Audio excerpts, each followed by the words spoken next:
Hey, this is David again, here to give you an in-depth look at water systems on a vintage trailer.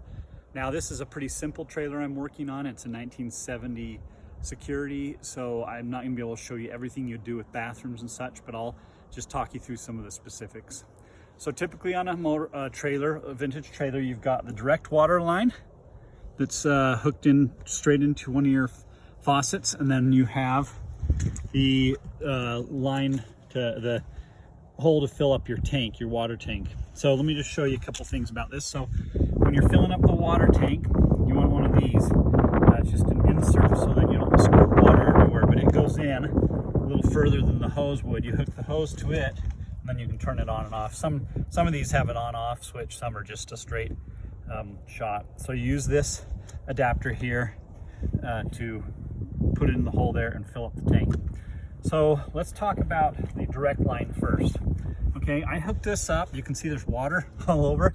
That means it was squirting everywhere, which is very, very common with these old trailers. And what I found is I was missing a washer in there.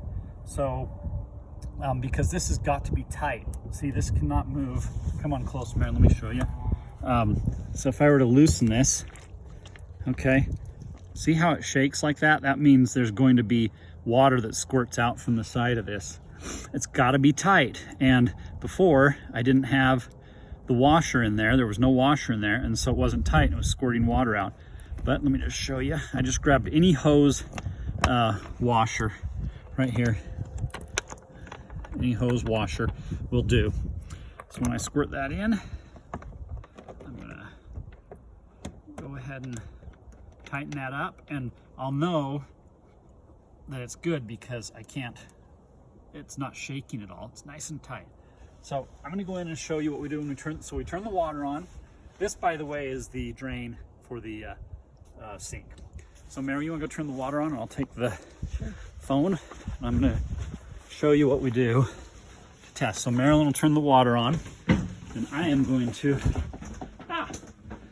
So the direct water line is this faucet here. So I'm gonna have it turned on just to check it. Okay, it looks good. Okay, so I'm gonna check a few things. I'm gonna turn it all the way on.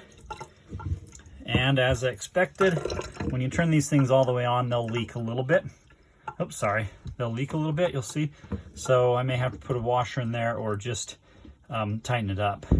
Okay, so I'm gonna turn it off now, and then Marilyn will look outside to see if it's squirting water, and it's not. So that means the direct line is secure. So now the next thing I need to do is I need to look underneath to see if it's leaking. So right there is where my direct line comes in, and thank goodness, which is a rarity, I do not have any water leaking out of there or from up where it goes into the faucet.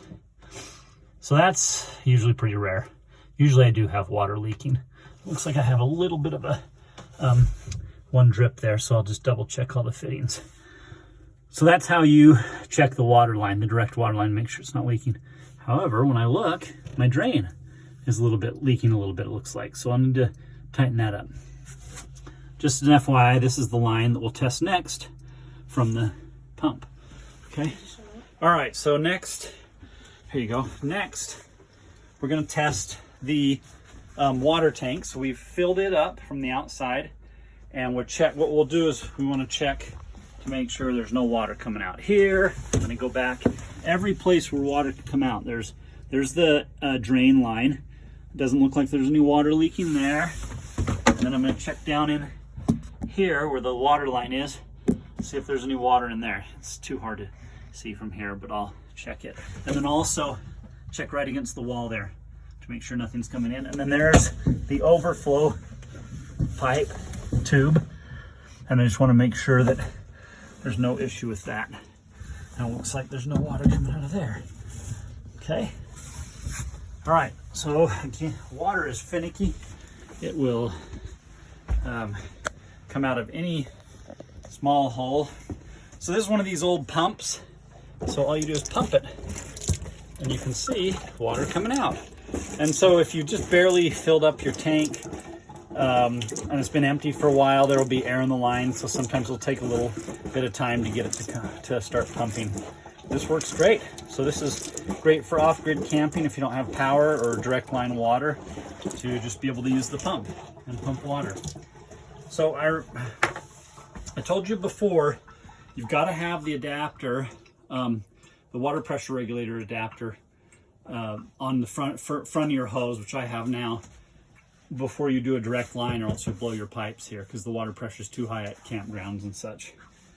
Also, one of the things we do when it's a brand new trailer for the season or trailer to us is put a little bit of bleach in the water tank and run it through just to clean any bacteria out. And then also the other things you test that we don't have on this trailer is the water heater. You want to fill it up. You do not want to light the water heater, the propane water heater, until it's filled up. Okay, fill it up with water, test it. You'll test all your hoses. If you have a bathroom, typically the hoses will come from here and go through the wall back to the bathroom in the back. You want to open all the doors underneath where any water is and look for any leakage.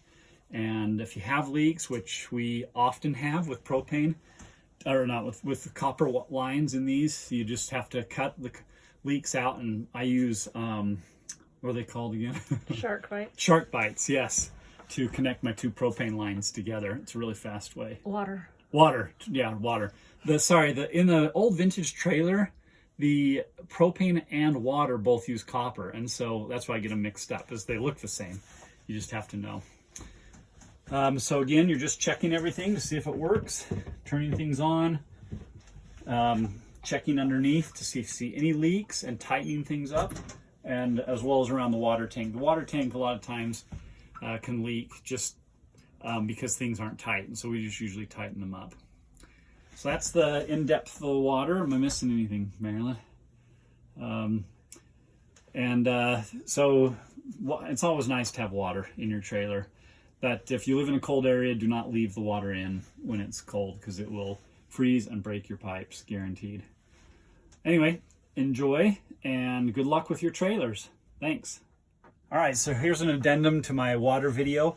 So if you remember when I turned this on, I don't have the hose on right now, but when I turned this on, which is common, it dripped water from right out here because the washer's usually old, the fittings. So what I did is I just tightened this, and it was loose and it stopped leaking. Okay, so that's one thing to do. And then so again, just test all your connections. I'll test that one. That feels good. Make sure you don't tighten too tight. So let's go outside and I'll show you. If you remember, it was leaking underneath on my drain pipe. So I'm gonna come outside.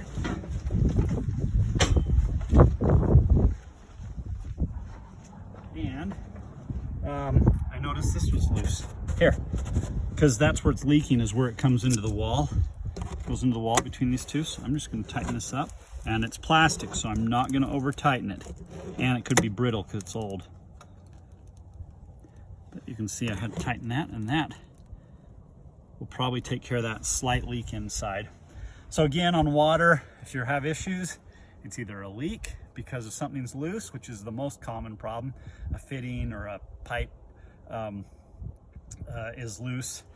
And then the second thing is holes, which we have every once in a while. We'll have holes in a pipe or in the water tank itself, and you can patch those quite easily with if it's a metal tank, with a metal patch, liquid, what was it called, Mary? Liquid plumber? Or water weld. Water weld we use on the metal stuff, and then on the plastic we'll use the Eternabond, and or sometimes we'll use JB Weld.